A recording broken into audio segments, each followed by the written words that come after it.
Survivor's ready. Go! Travis spoken. Boston Rob and Amber are gonna do it. This is a business trip, as I like to say.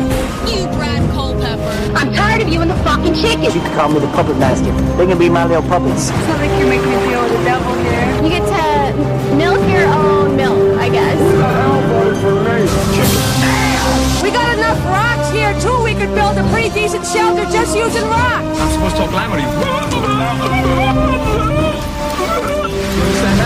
Direct from Hobart, it's time for the only Survivor podcast in Australia dedicated to Survivor.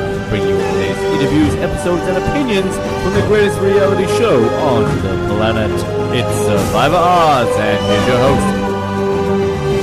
Hello, everybody. Welcome back to Survivor Oz for our episode 9 recap. And as we've been doing for most of this season, when we've had success in lining people up, we are bringing you past contestants to give their opinions on the most recent episode. And we're thrilled this week to have back on the show one of our favorite contestants, and fresh off of his stay on Team Survivor Oz from Reality Rally, today joining us as part of Team Survivor Oz recap, I guess. Not Reality Rally, but Dan Foley, this is what, your second appearance in a couple of weeks, but thanks for joining us for this recap today. Thank you very much for having me. Apparently you guys were desperate. Yeah. So I am here to fill in the void. You're welcome. Yeah, well, before we even get into the episode or even the season, you want to tell us a little bit about Reality Rally? Because I'm assuming this is the first one you've been able to attend, obviously. It was. I was actually invited last year, and I had corporate sponsorship. Mm-hmm. Somebody actually wanted to pay to have me come out there, and which, was, so flattering. But CBS wouldn't let me go. You're not allowed to do appearances while you're still on the show. Mm. So obviously I was disappointed, but I get it. It is what it is. And so I got to go this year, and I intentionally tried to find out as little as possible. I kind of wanted to go with a clean mind and a clean slate and just kind of soak it all in for what it was. And it was a blast. We had a great time. Ben was talking. He goes, as long as he's no further out than the top 30, and we finished 33rd. I was okay with that. Yeah. He told me the finishing results, and it was like, it was at least in the top half, I guess. So that's respectable.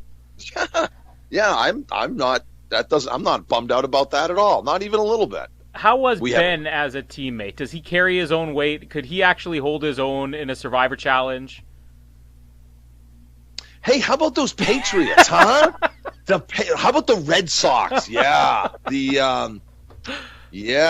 No, Ben was great. He definitely struggled with a hanging puzzle. Yeah, he told me about that. Yeah, it was not Ben's finest moment. It certainly wasn't an epic national failure like me on the slide puzzle. Right. But, it was Yeah, it was definitely not one of Ben's proudest moments, and it definitely hurt our overall time. But you know something? We were a team. We were in it together. We either did well or we did poorly, but we did it as a team. We all owned it. It didn't matter because we still had a fun time. We still had a blast. There was no money on the line. This was all for charity. So we still got, and that's one of those things that you can look back on and you get to laugh. Mm-hmm. And seriously, we had a great time, and that's really what matters at the end. Something that you would be interested in doing again next year, I'm assuming? It was a ton of fun. I would absolutely love to do that again. Mm-hmm. And you can go on with Ben, and maybe he'll improve his showing the second time around. Maybe he'll improve the puzzle skills. Yeah. Yeah. Well, he had said that he wasn't great at the puzzles. And it was a tough. It was just a tough puzzles. Well, it was a tough station because there were four challenges that all had to be done simultaneously. So one was gross food eating, one was balance, one was fire making, and one was the hanging puzzle. Mm-hmm. And four of us had to do all those. So one person was at each station simultaneously. And you had to complete 3 out of 4 of the challenges. So Mark, from The Biggest Loser, he's like, I'll take food. And I'm like, you got it, dude. So he went down to food, and I'm like, I can actually, my balance is not bad. I'm in on the balance part. So they're like, okay, you take balance. The lady on our team, she goes, I can do fire. I'm like, great, you take fire. And Ben's like, I'll take puzzle over balance. I am not good at balance. So we're like, okay, no problem. Well, I ended up getting one of those balancing stumps that wasn't screwed together very well. So I'm trying to do it, and you have to balance on one foot for 1 minute. And I could get to 45, 50 seconds, and then it would just wobble. I'd lose my strength. I'd fall off. So I'm like, I'm moving this thing. So I got onto a different stump, and I stood up, and by that time, I'm starting, my legs wearing out. I'm exhausted. Mark comes over, and he goes, dude, I got it. Mark jumped right up. One turn, big, huge guy. Got up there on one leg, crushed it. 60 seconds, bam. He came through. The lady couldn't make the fire because you only have 2 minutes to make the fire. And she couldn't do it in the time limit, so you're kicked out. So it was up to Ben to finish the puzzle. He couldn't finish it. We're like, can we get out of this? What the hell? We can't stay here forever. And they said you can choose to skip for a 5-minute penalty, or you pay $20.16 and it goes to, the charity. And Ben's like, I will happily pay the money to get out of this. So, no, it was, that, like I said, that's the kind of thing you look back on and you laugh and you smile. There is no hard feelings. I don't want Ben to feel bad about it. That's the kind of thing like buddies will beat each other up type of thing. And that's all this is. So it's all good. We had a blast. We had a great time. I have zero regrets about what we did and what we accomplished. Well, with everything going on with Reality Rally this past week, assuming you had time to at least catch up on the most recent episode for Survivor? I did have time, absolutely. How are you finding the whole season, I guess? I'm not going to lie. I had fairly low expectations at the beginning of the season, and it's definitely shaping up to be a good season. People are doing things I don't know if I would have done, but it certainly makes for very interesting TV. Mm-hmm. I've been fortunate enough. I've been able to hang out with Michelle and Anna a few times. I spent time with Jason, Julia, and Aubrey for last week's episode, right before I went to the Reality Rally. So 2 weeks ago, sorry. Oh, so you watched it with them? Yeah. Jason flew in from Detroit. I picked him and his wife Denise up at the airport, and we just hung around for 2 days together. And on the second day, we went to Julia's place. Aubrey only lives like 20 minutes away, and we all hung out along with a bunch of Julia's BU friends. And we just got to watch the episode, and we just had a great time hanging out and shooting the shit. And it was tough because you could tell that they wanted to talk about things, but they can't. Yeah. Or they're not supposed to. So it was really kind of tough for them. But it was cool to see the new kids with that level of excitement, and you get to relive it all over again, and it's fun. It's almost like watching your children open Christmas presents. You're like passing your wisdom on to the next generation of Survivor players now. Something? There are some people that have played the game, and you know who they are. They're kind of desperate to stay relevant type of thing. Mm-hmm. They're constantly throwing themselves in the limelight, and it's like, oh my God, shut up, get away from me type of thing. And other people just... they're there from time to time, and they do stuff, and it's nice. Survivor was a chapter in my life, and it's going to be obviously it's a big chapter. I chased it for a long time. It was a really big deal, and I don't want to dismiss it, but let the new kids have their turn. Mm-hmm. I'm not that guy. So when I got announced, I got a lot of former survivors. They reached out to me, and they offered their wisdom, and they offered their advice, and they offered their constructive criticism for how to handle things. And who am I not to extend the same courtesy to the new kids? Yeah. And, some of them need it, some of them don't need it. I'm certainly not here to push anything on anybody, but I want them to know that, it can be difficult. And if you want someone to talk to, if you want someone just to shoot the shit with or whatever, here's my number. Don't be afraid to call. And it's been real nice. I've been very fortunate to talk to some really nice people, and I've had a lot of fun.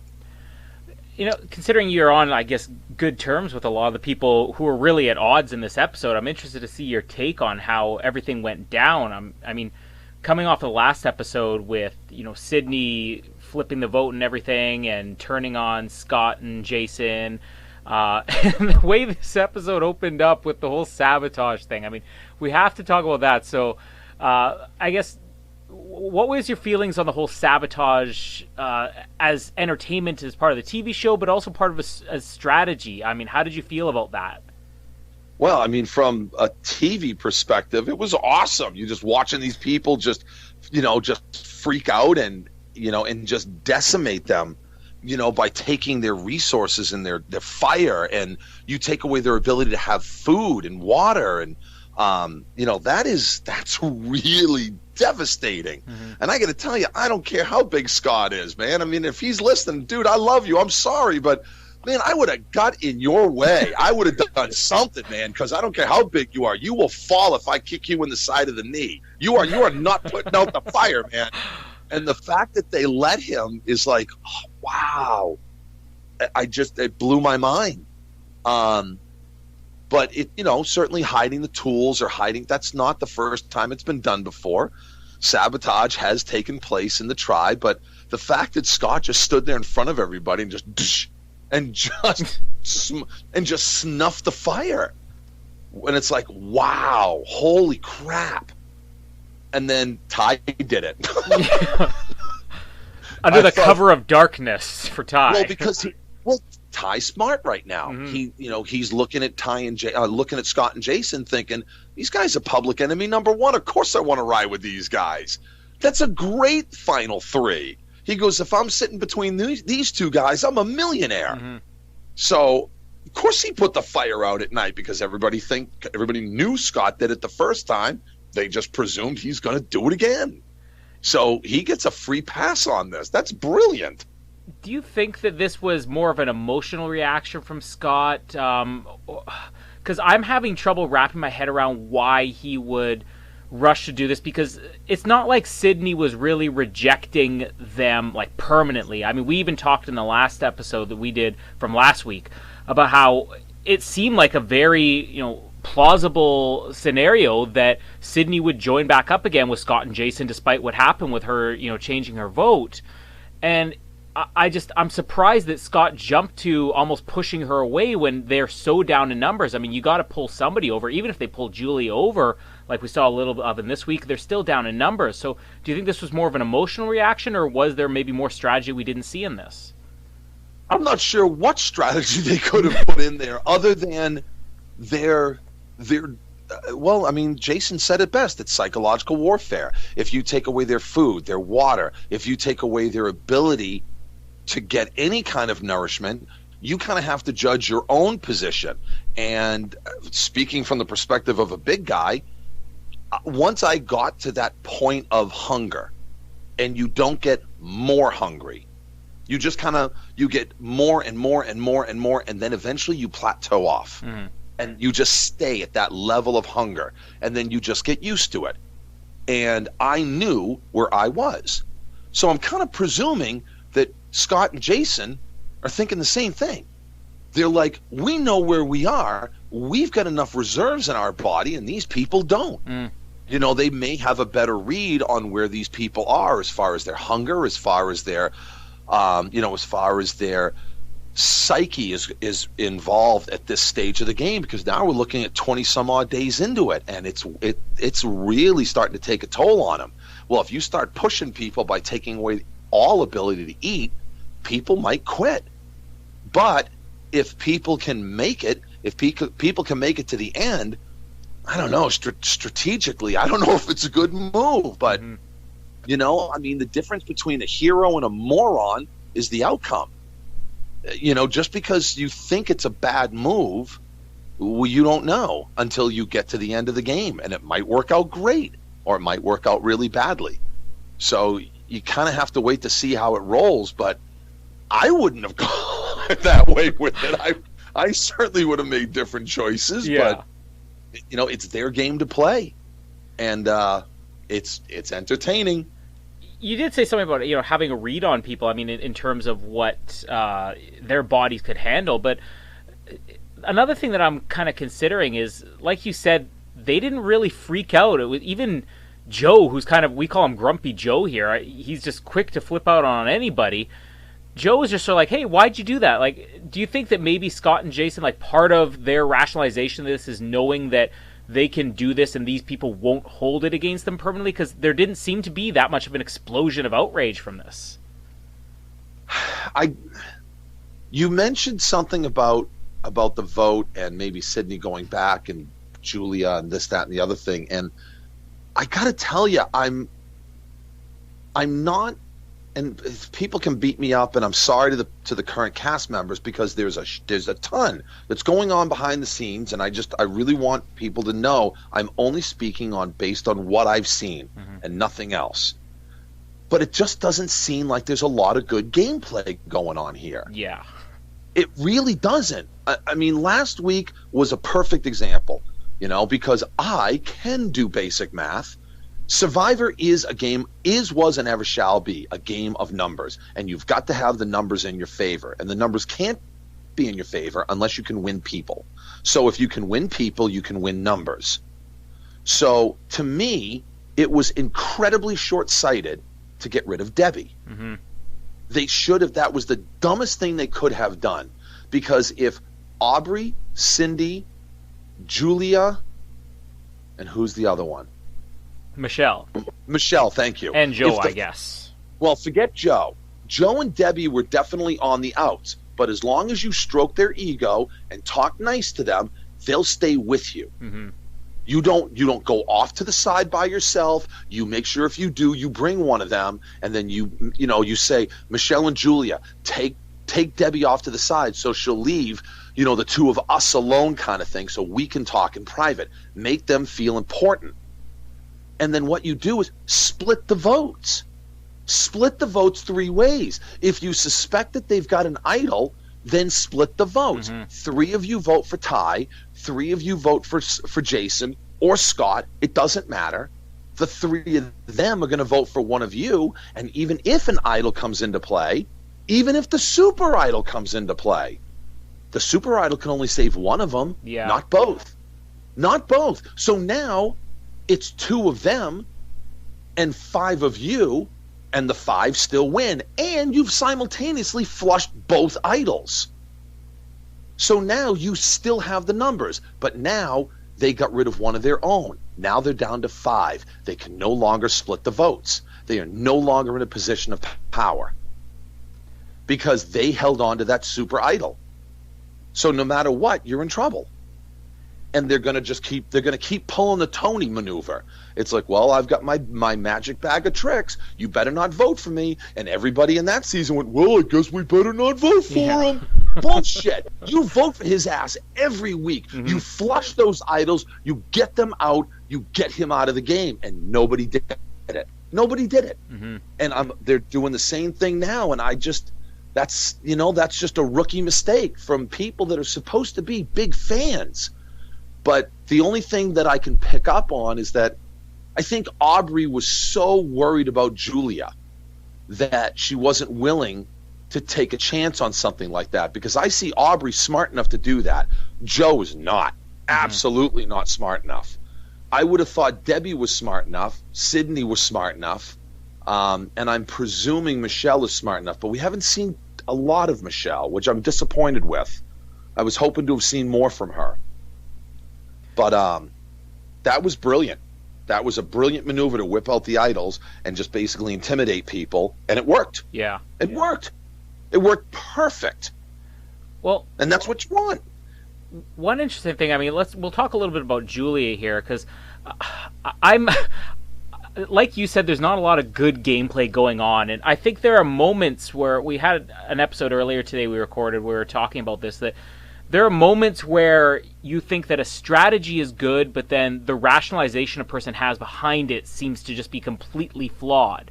And that's kind of where I came up with Julia this week, where, you know, she wanted to get on the side of these guys, but her rationalization for it was wrong. I mean, she wasn't really looking at the numbers either. You know, if you're going to get in with the other alliance, you wait until you're in a swing vote position, and she's far from a swing vote position at this point.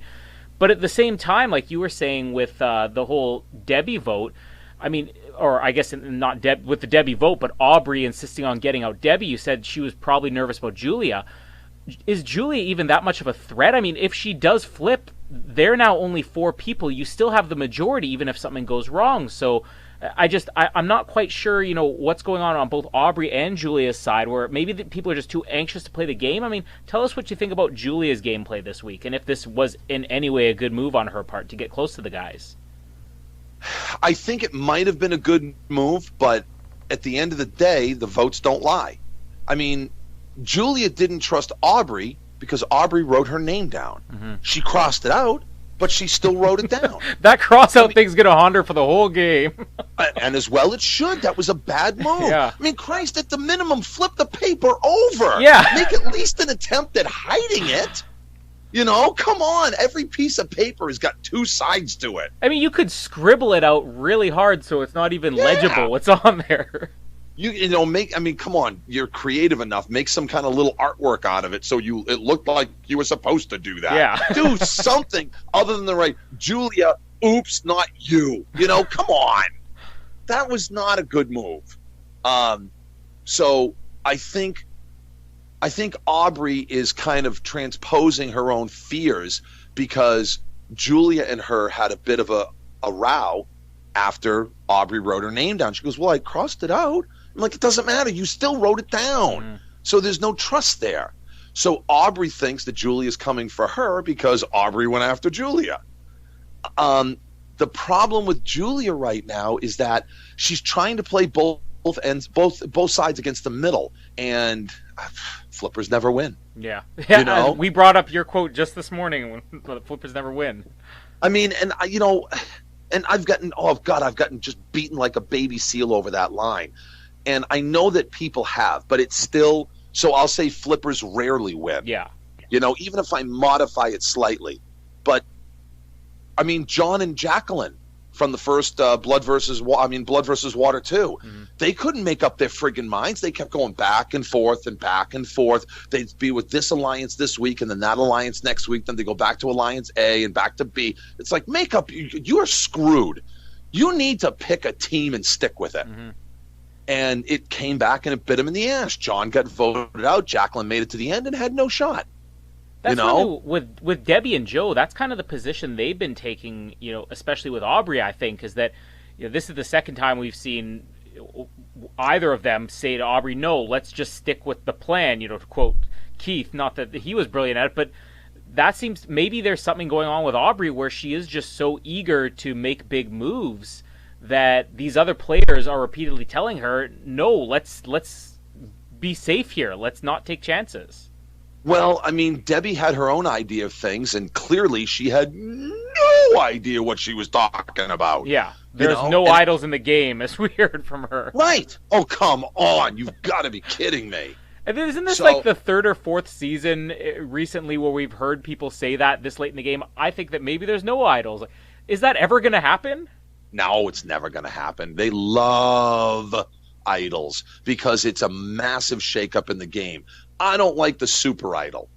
I don't like that at all. I don't like it. I think it's too much of an advantage. Mm-hmm. I think it's way too much of an advantage because part of having an idol, a hidden idol to play, is knowing when to use it. It's a game of chicken. Yeah. But if you've got a super idol and you are just absolutely blindsided, you can say, oh, well, screw it, here's my idol.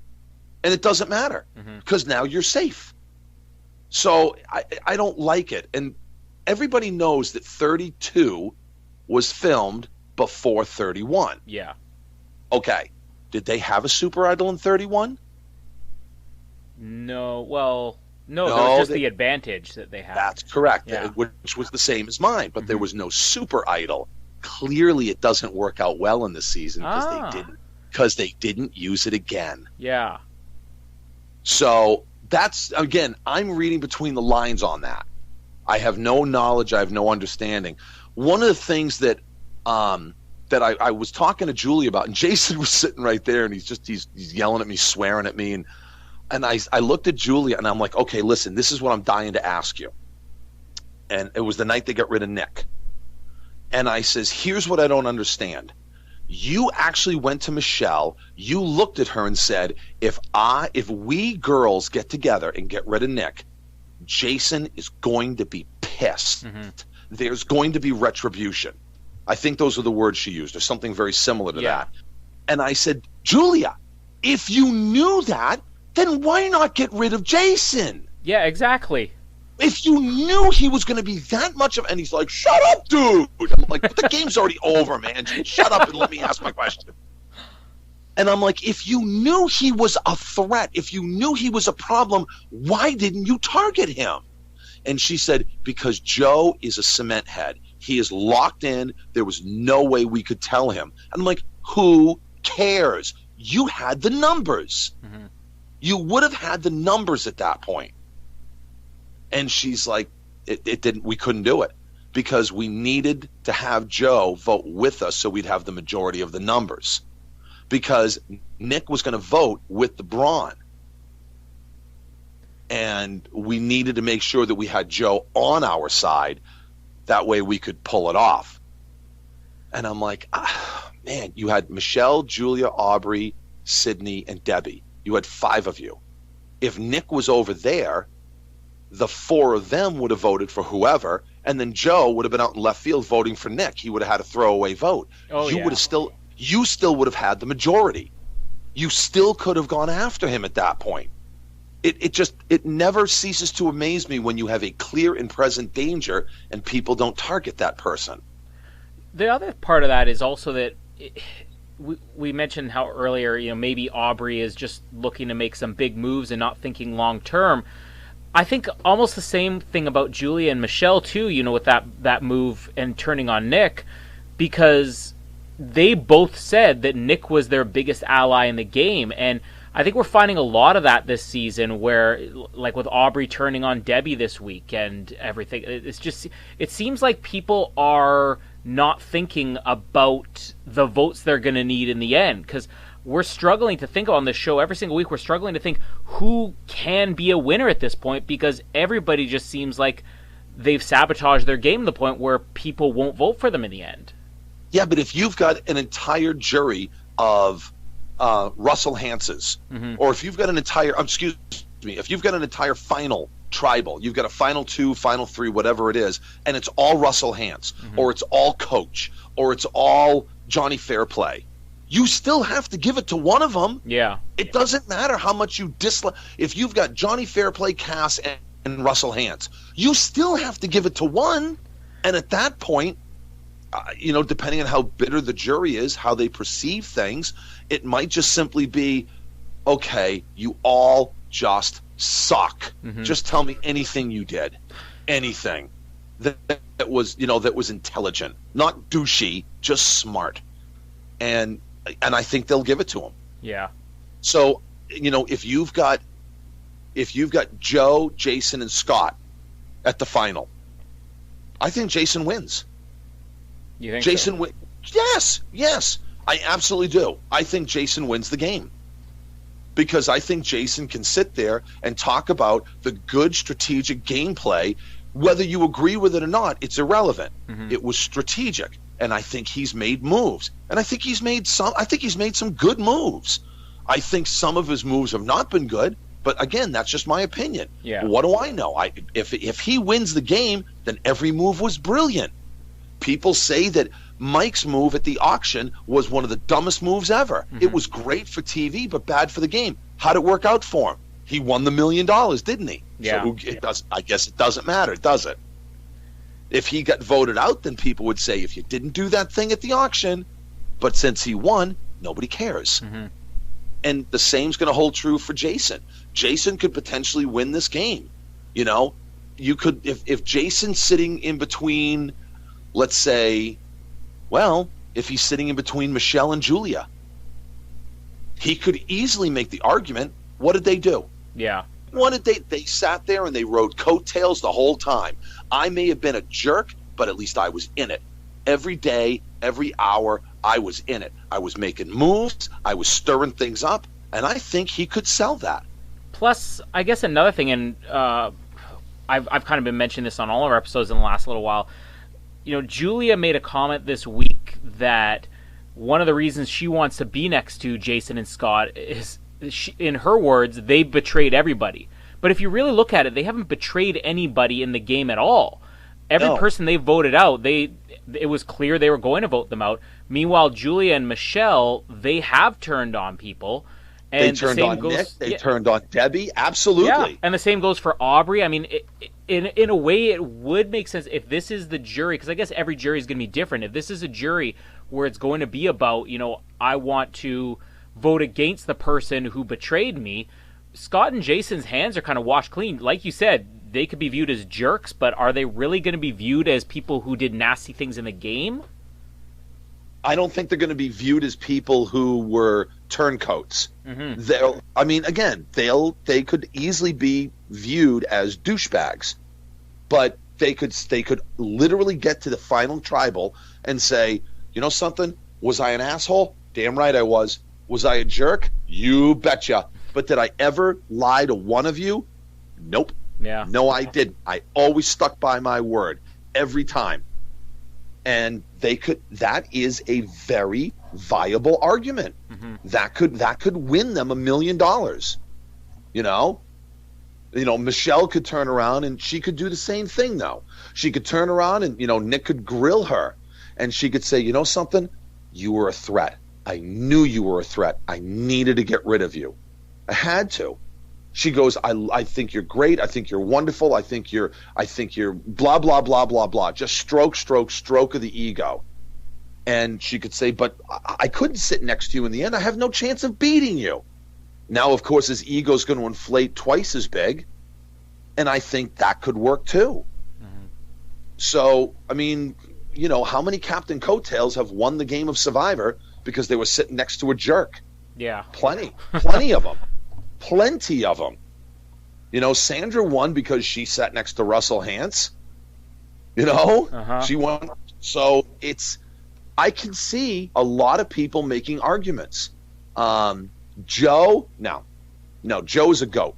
Yeah. Joe is the goat right now.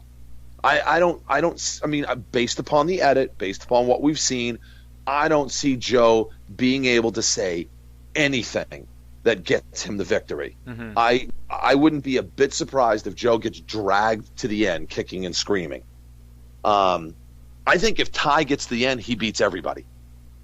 Ty's the winner of this game if he makes it. Yeah. I think so.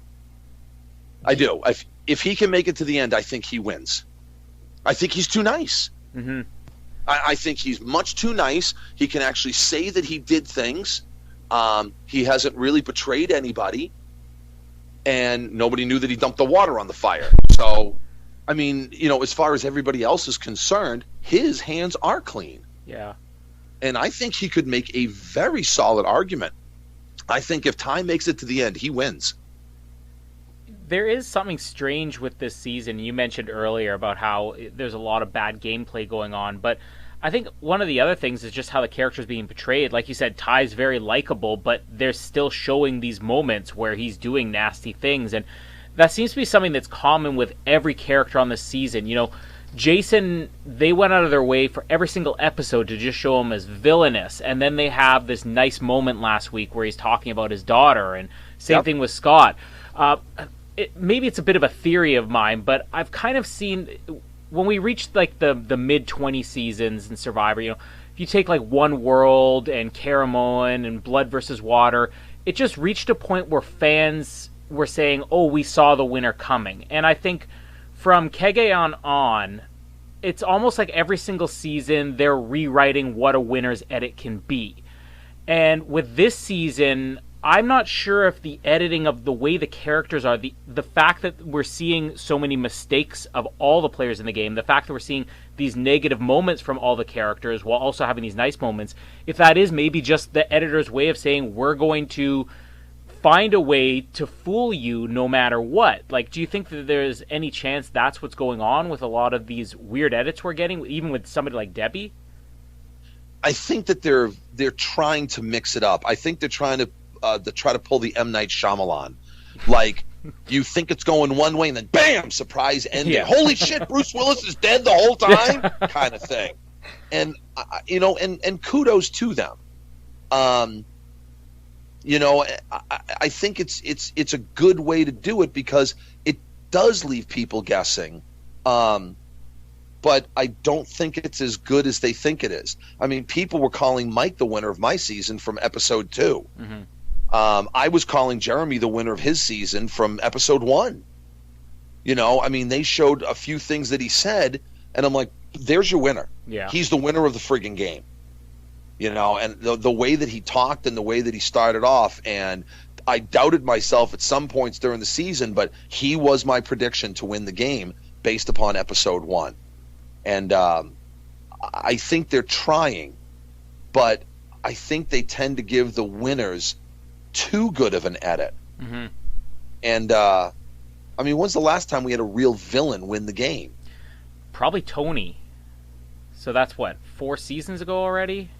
I mean, I don't even know if I'd call him like a real villain. Definitely not full-fledged, but yeah, they had those moments. Like, again, at the time that season was airing, people were like, well, he's getting the Russell Hantz edit. He's going to make it far and get no votes. So I think there was that perception that he probably wouldn't be able to win over because nobody had seen a player like him win the game before.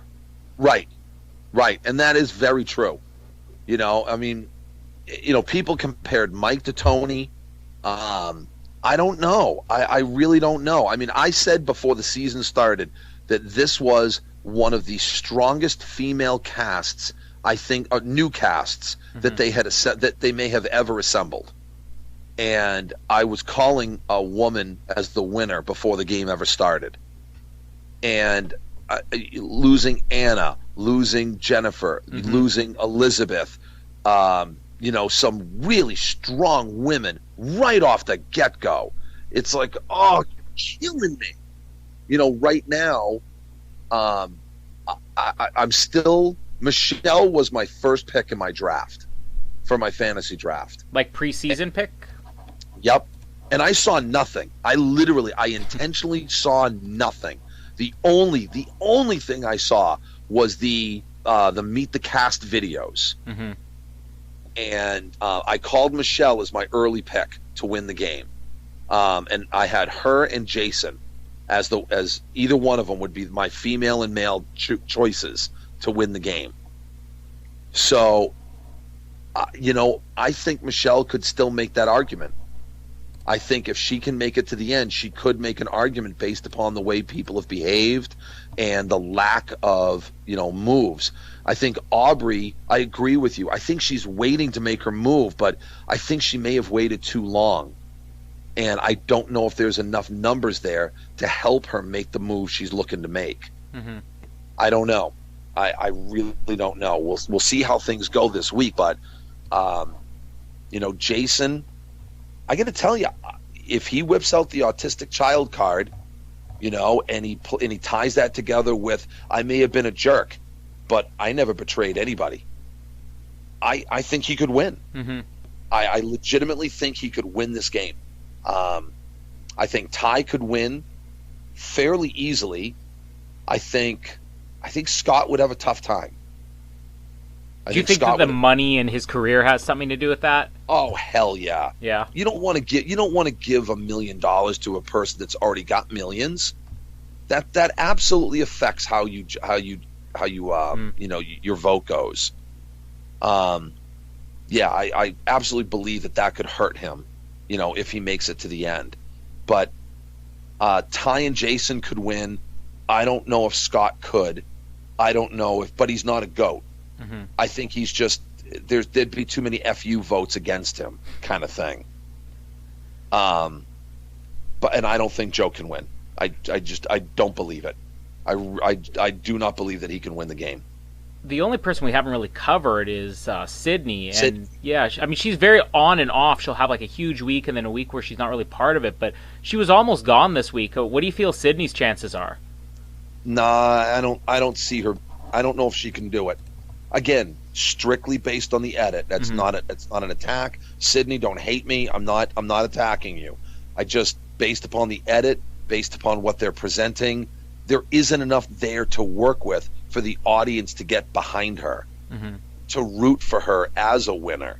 I mean, how much did we see of Sydney, of Nick, of Julia before the mix-up? Very little. Very little. Nick kind of exploded, after the mix-up, and once we got into the merge. Once he got into the merge, he got the I call it the Culpepper syndrome, where it's like all of a sudden you are all over the screen and you are going to burn fast out of nowhere. Yes, right. Yeah, literally out of nowhere. I mean, Varner got the same edit. He got the identical edit that Culpepper got. He was huge, a major part of everything, and then wah wah wah, and he was out of the game. He was a pre-merge boot. And, Culpepper was the same way.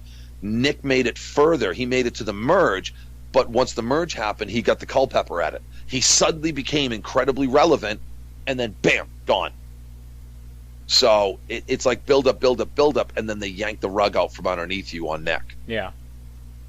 So, and I think it's good because that's, as far as editing goes, that's like a red herring. You're like, holy crap, he's making moves, he's doing things, he's making decisions. Maybe we're going to see more of him, and all of a sudden he's gone. So they distract you with the left hand while the right hand is picking your pocket kind of thing. Well, we've pretty much covered every character on the show here. Is outside of Joe, is there anybody that you think just has no shot at all? No shot? I mean, everybody's got a shot. I mean, even Joe has got...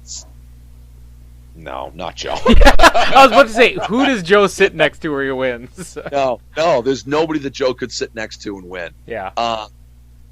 I think Sydney would have a very, again, only based upon the edit, I think Sydney would have a very, very difficult time winning this game. I would definitely call her the long shot. I think Scott's odds are slightly better, but I don't think they're much better. I think he would have an incredibly difficult time winning this game. I think if Ty gets to the end, I think he wins. I don't know. I think he was just so likable, so lovable, and it's nice that they show that little evil side of him. I thought that was good. Yeah. But I don't know if anybody can beat him. Again, I don't know anything. I know no spoilers. This is just an opinion. I think Michelle could win. She could make a viable argument. Maybe not a rock solid argument. I don't think she can make an argument as strong as Aubrey could. But I think Michelle stands a good chance to win. I think Aubrey stands a very good chance to win. I think Julia would be hard-pressed to win. I think she would have a very difficult time to win. And I think Jason, I think he could win. I think Jason could make a very good argument. I think he could. We're going to move into our final set of questions here, but just for anybody who thinks that maybe Dan's not included, delusional, I'm just going to remind everybody of what you answered for these questions when you were on last season. And you were on episode 2, so this is very early. So we'll go through this first. First, we'll cover your predictions for this season, then I'll remind everybody of what you guessed for last season. So we kind of cover this, but let's just put it official on the record. Right. Based on this point, where we're up to right now, episode 9, who's your tip to win Kaoh?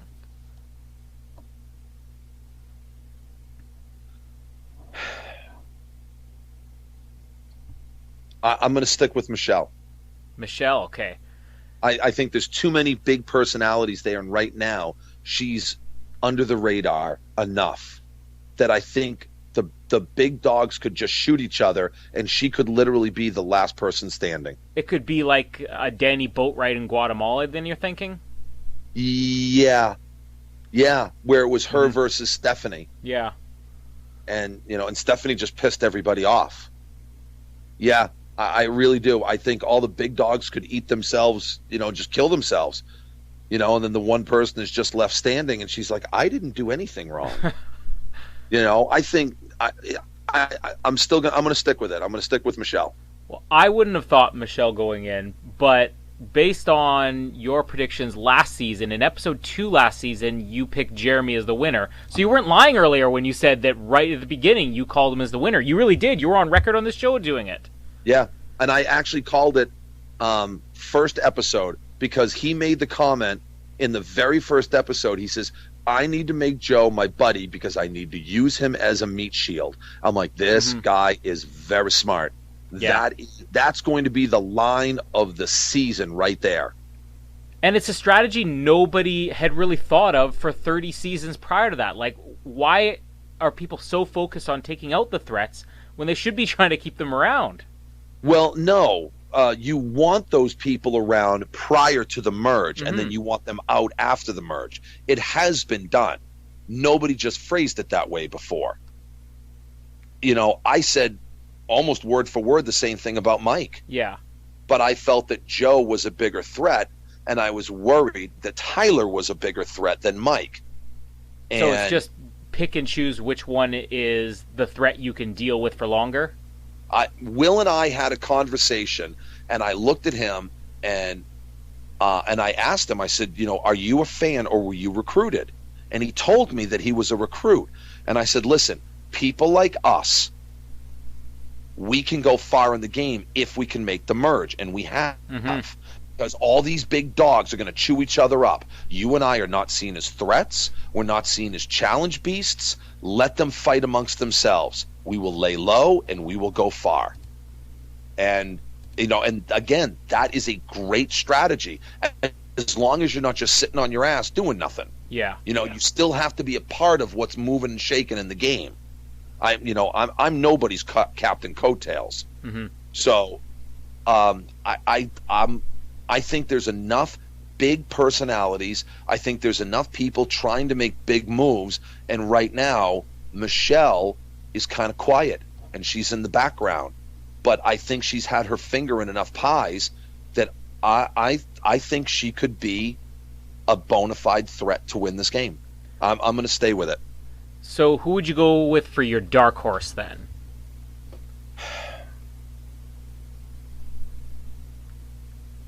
Jason. I think he's got a big enough personality that there's a big target on his back, but I don't think there's enough good gameplay to get rid of him. And now that the numbers are no longer against him, and I mean, right now Ty's holding on to both idols. Yeah. If it comes down to it and Jason's name comes up and he's like, give me the idol, Ty can say, go to hell, man. Get bent. And I think if he does that, that solidifies his victory. Because people will say that was friggin' brilliant. That was a brilliant move. So the fact that they gave him both idols, I'm really curious to see how this plays out next week. But I put Jason as my dark horse. I think he's a long shot. But if he can make it to the end, if he can play the magician and provide enough distraction and somehow weasel his way into the end, I think he can win. It's a really bold prediction, but I have to say you've made the best argument for Jason that I've heard all season. And it does really make sense when you think about it. I mean, he hasn't betrayed people, and he's been involved enough that if it's going to come down to, well, did you play any strategy, and he's sitting next to somebody like Joe, then he's got it. Oh, he can sit next to virtually anybody and justify good gameplay. Again, he's a dick. But he never lied to your face, and he never backstabbed anybody. Yeah. And I think to this jury, the way the jury is forming, I think that will hold. Okay, maybe not with Debbie, but with Neil and with Nick, I think that will hold weight. Yeah. And depending on who else, and I'm thinking about the people that are still in the game, And you still have to think about it. Statistically, the majority of the people in the game will end up on the jury. And if you look at who is there, I think you're going to find that they could be swayed by a very persuasive argument. Mm-hmm. And, I certainly appreciate the compliment. And, I'm clearly smarter than I look. But no, I really do. I think Jason could make a great argument to win this game. I do not think he's the long shot that everybody picks him as, but I think the target is big enough that makes getting to the end very difficult for him. And again, just proof of how you do know what you're talking about. Your dark horse last season was Spencer, a guy that everybody thought, again, would be one of the first voted out, and he ended up in the finals. So yep. I'm going to start following your preseason predictions whenever I do mine, because mine suck. Well, and I laughed about Spencer. I laughed about the majority of those, about the quote-unquote second chancers, because who really played a different game than they played the first time around? Yeah. Nobody. Mm-hmm. Nobody played a different game. They all played the exact same game. It's just a matter of the personalities. I think Anna would have gone very, very deep in this game had she not been screwed by that random draw. Mm-hmm. They were going to mix up the tribes after the fourth person was eliminated, but there was an elimination and an evacuation, which made an odd number of people, so they couldn't split them up into two teams. So you had one beauty girl on one tribe, one beauty girl on another tribe, and the third beauty girl off on Exile Island. And that made the beauties a target. And they had the strongest alliance at that point, too. It was very clearly stated on the show. Absolutely. And even Anna and Michelle said, yeah, they were... Well, Michelle was a little reluctant in the first few days, apparently. But Anna and Julia were right quick with each other. Mm-hmm. And, yeah, they were tight. Really tight. And I was really... I see Anna like Kelly Wentworth. She went way too early. She went way before her time. I think she was going to do great things, but she wasn't going to be as ostentatious as Debbie. Yeah. I think she was going to be more subtle, more sly, and I was really, really bummed out to see her go early. So who do you think is going to be the next one to go?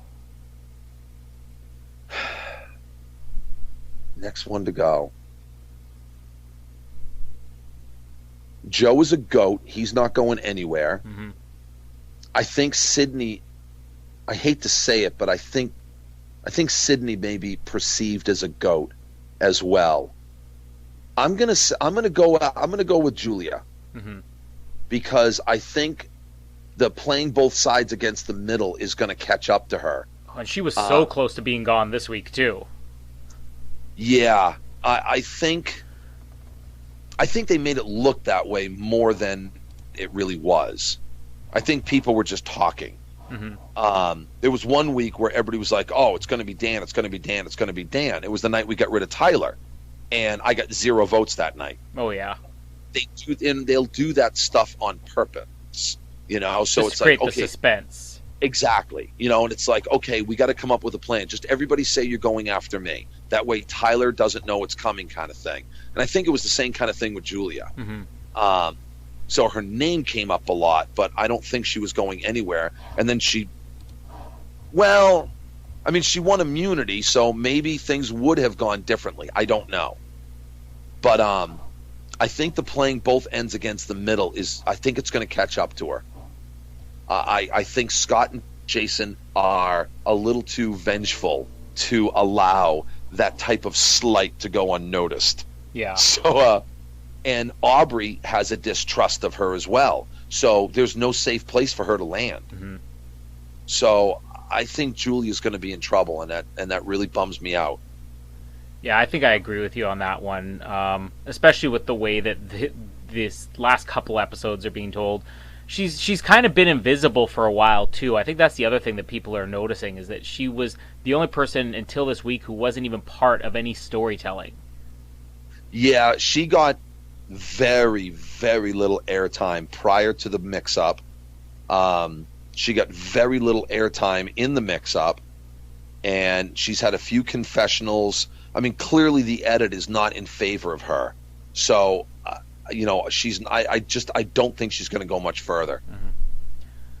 I'm interested to see your response for this next question here. Being that this is the Brains versus Brawn versus Beauty season, if you were to be on one of those three tribes, which one would you have ended up on? Brains, Brawn, or Beauty? Oh, clearly I could have been on all three of them just as equally. That's the same answer I gave. Clearly. I mean, there's no friggin' way they would put me on Beauty. They put Ty on Beauty. Because of his inner beauty. You have an inner beauty, don't you? Oh, I have a very inner. Oh, don't get me wrong. You ask me. Listen, don't even take my word. You take people that truly know me. You take the children of tenants. I babysit for my tenants. And they can't wait to come over to my house and hang out. My wife will tell you, I'm an awesome person. I don't care what anybody says, but they're not going to put the fat, ugly, bald guy on Beauty. I mean, you can see where, they saw what they saw in Ty, which I thought I did like that. I thought that was nice. I mean, I know everybody everybody was busting on Ty, like, what the fuck is he doing on Beauty for? But, I mean, that's obviously a shitty thing to say. And I think he truly did belong on Beauty. I think I would probably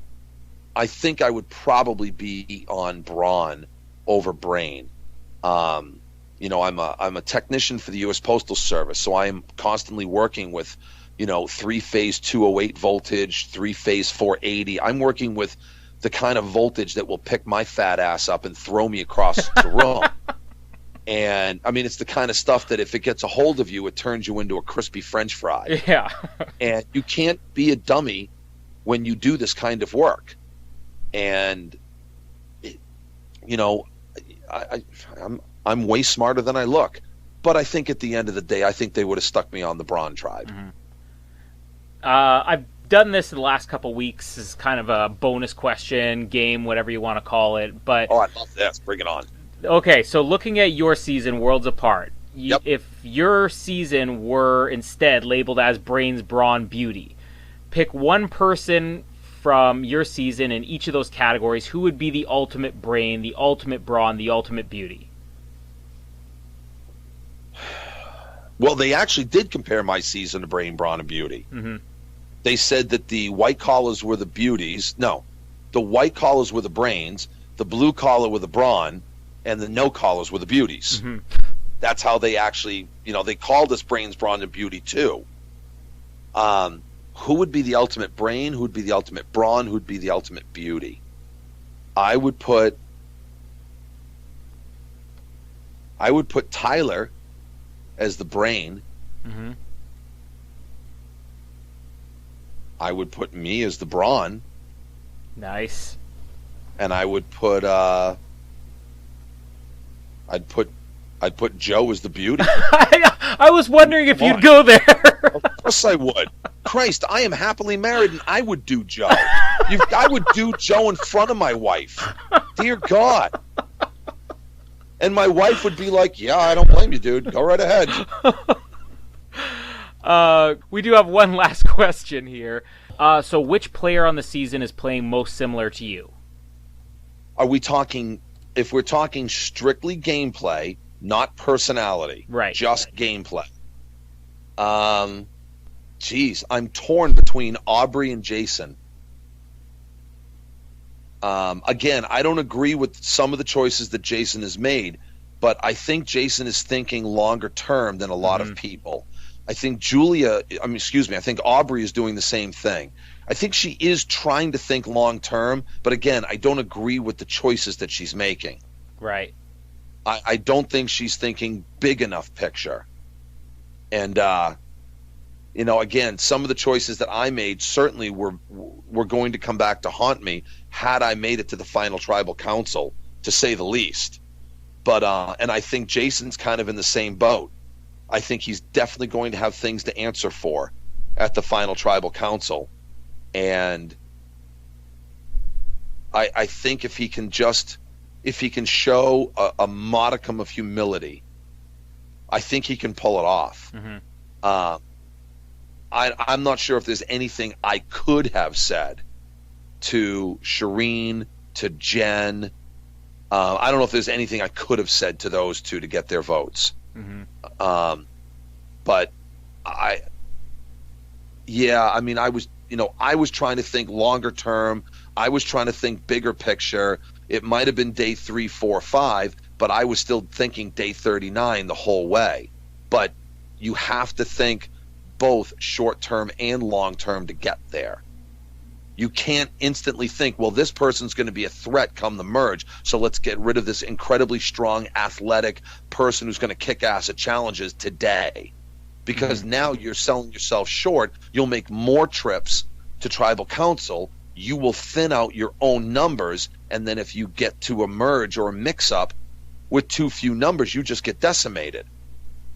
So I personally wouldn't have done what Jason did when he got rid of Darnell. I thought that was a bad move. Yeah. I thought that was a really bad move, but he felt like he didn't have Darnell's loyalty. So that's why Darnell needed to go. So far, hey, it's been working. Jason's still in the game. He's on the short end of numbers, but right now there's not a lot of good gameplay on the other side. And, again, who knows? So, yeah, I like the way Aubrey thinks, where she's trying to think longer term. I just don't agree with some of the decisions. And I feel the same way about Jason as well. I like how he thinks. I just don't agree with the way that he thinks, if that makes sense. So you're a hybrid of Aubrey and Jason. That's a good way to look at it. Yeah, sorry. With better decisions. Yeah, exactly. I can't wait now to have you back on for next season so we could see how accurate your answers are. Based on last season, I have high hopes for you. So hopefully we could have you back on next season and catch up with you and see how these predictions turned out. Yeah, I'm interested myself. I'm not going to lie. And we're also looking forward to, as soon as Ben's back, which should be another week or so, see all the pictures, all the video from your reality rally excursion with Ben and all the trouble you guys probably got into when you were there. We were mostly good. I did not make the naughty list from Jillian, so that was a good thing. Oh, nice. It was really cool to meet some of the people. Richard, I got to spend some time with Richard Hatch. I spent some time with Christina Correa, Nina Acosta, which was great. And I was talking to Tyler. He called me up and asked how it was going. And I said, "Oh, it's really cool, but I don't know anybody because I don't mean to be a dick, but I don't watch reality TV. Yeah. I don't watch The Amazing Race, Big Brother. I don't watch Naked and Afraid. I don't watch any of the cooking shows. I watch none of that stuff. I don't have time." And he goes, "Well, you'll enjoy Celebration in Florida and Reality for Diabetes, because that's almost exclusively survivors." And I'm like, "No, don't get me wrong. I don't want you to think that I'm not enjoying myself, because when you're with survivors, it's the same survivor stories just rehashed over different seasons.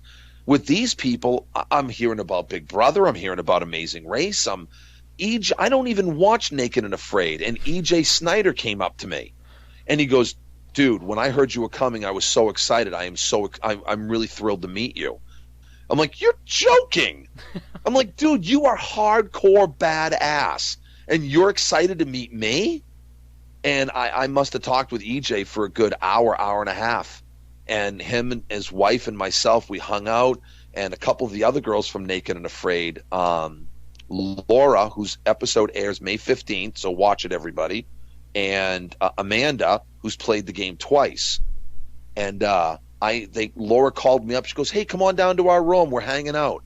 So it was me and Laura and Amanda, and we're hanging out in their hotel room, and we're doing, we're drinking Dos Equis, and they got a bottle of Jägermeister, and we had a blast. We had a great time just hanging out. I had so much fun with these people. So it was a good time, to say the least. And you have to go back next year, and you have to be on Ben's team again. Well, Ben certainly paid a pretty penny to have me on the team, and I was genuinely flattered. I was honored. I was humbled that I thought I was just going to be one of those losers, like, being in 5th grade and nobody picked me for dodgeball. That's what I did. I had nightmares about this. Yeah. And then they told me that I had been chosen to be on a team. And I'm like, whose team? Who was stupid enough to buy me? And they told me it was Ben. I'm like, oh, yeah, that makes sense. All right, yeah, that's the perfect guy who's stupid enough. Yeah, that makes perfect sense now. Yeah, I get it. But we had a blast. It was such a good event. It was such a really it was so well done. It was so well put together. I was so happy to be a part of it. And I had a great teammate, Ben. We had a blast. And I knew my Aussie cheer before I got there. Oi, oi, oi. So I was ready to go with that. So it was all good. I can't wait to hear all of Ben's stories when he gets back. And thanks so much for making the time to do this so quickly after coming back from that and giving us all your opinions on the season. No worries, my friend. Thank you for having me.